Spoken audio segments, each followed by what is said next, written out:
Welcome back to Scotty's Hobbies. I just gotta let you guys know, I was hit up by like a senator, a lawmaker here in California. They shot me a message. They're like, hey, can I give you some information about what's going on, what's being talked about? Like, nobody knows about this, and I just want to let you know about it, and maybe you could spread the word, get some support out there. But there is a current legislation or bill that's being in the works right now. It's called the Smog Credit Program, SCP. Currently going through, I believe, Congress or the Senate, or it might even be like on the front steps at the Capitol. I'm not quite sure. But this is what I was told. The SCP would be a market-based system allowing vehicle owners to earn credits for reducing their emissions impact. These credits could be traded, sold, or redeemed for various benefits. Doesn't that sound crazy? So let's go over this. Let's think about it real quick. So what they're trying to say is, per se, if you have like my 94 Chevy Silverado, it's a huge polluter, right? That TBI in that thing gets horrible gas mileage, but I love driving that thing, 9 miles a gallon. I don't care. But per se, I have like my Tesla. If I drove my Tesla and I put more miles on the Tesla and less miles on the Silverado, I could get credits to be able to either, one, not smog the Silverado because I'm driving the Tesla so much, or I will have credits to be able to purchase parts that are improving the emissions. So if I want to do a EV swap or something like that, or a hybrid swap, your license plate, I believe, will be used as your your redemption code, or like when you go to Safeway or a store and you put in your rewards number, your license plate is going to be your rewards number to redeem the credits either at a smog station, so you don't have to do a smog, or at like Summit. You'll be able to buy parts that are CARB compliant to upgrade to reduce the emissions of your older vehicle when you get your smog credits. So let's go over this a little bit, how it works.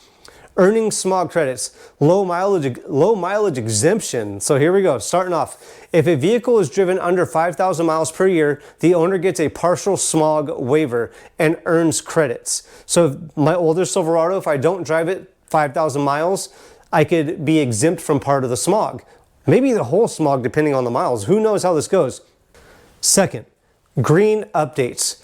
Installing high efficiency catalytic converters or high output catalytic converters, tuning the ECU for efficiency rather than power, alternatively fueling your vehicles such as CNG, LPG, E85.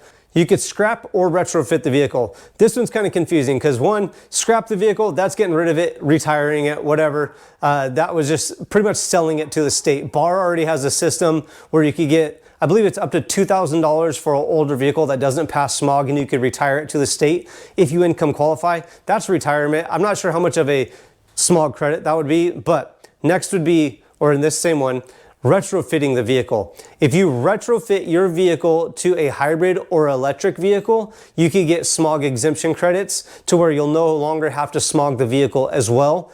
Or per se, if you have another vehicle, I believe these credits will be able to be transferable to your other vehicle. So with my 94 Silverado, if I convert that to EV, obviously no more smog, but now on my on the 89 IROC, I will be able to use the credits towards that vehicle. But who knows how this is all going to work out. Last, if you use public transit or have a EV vehicle, if you own a gas-powered vehicle, but you drive an EV or use public transportation for most of your commutes, earns you credits. So whenever you go use your EV, they'll track the mileage on the EV, or if you use public transit, you'll have your rewards card, I believe, and you'll just like swipe it with your license plate numbers on all that, and you'll be able to get your credits that way. So that's how you'll be able to earn credits. Now, using the smog credits, what are you going to be able to do with your smog credits?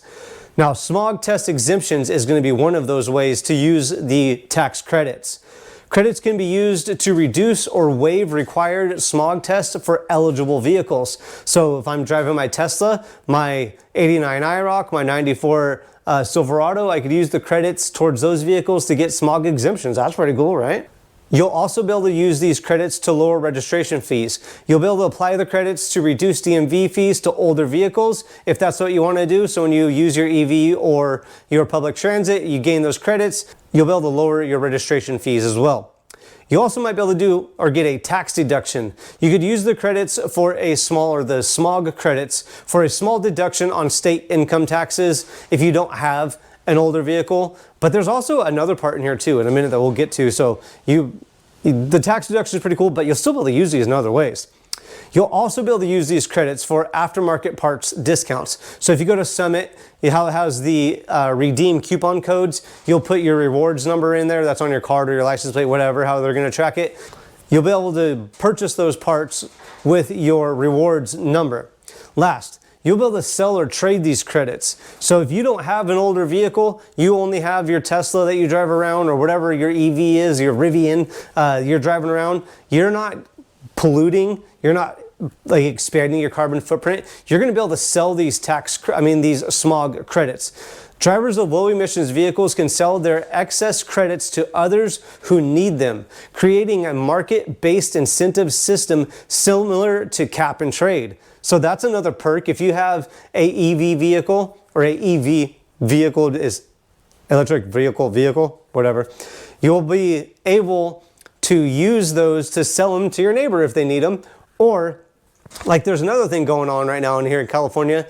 We're going to be taxed on per mileage that we drive. So you're going to have to tell the DMV how many miles you drive every year with your EV, and they're going to tax you on that. Now, these smog credits might be able to go towards reducing that expense as well. So who really knows?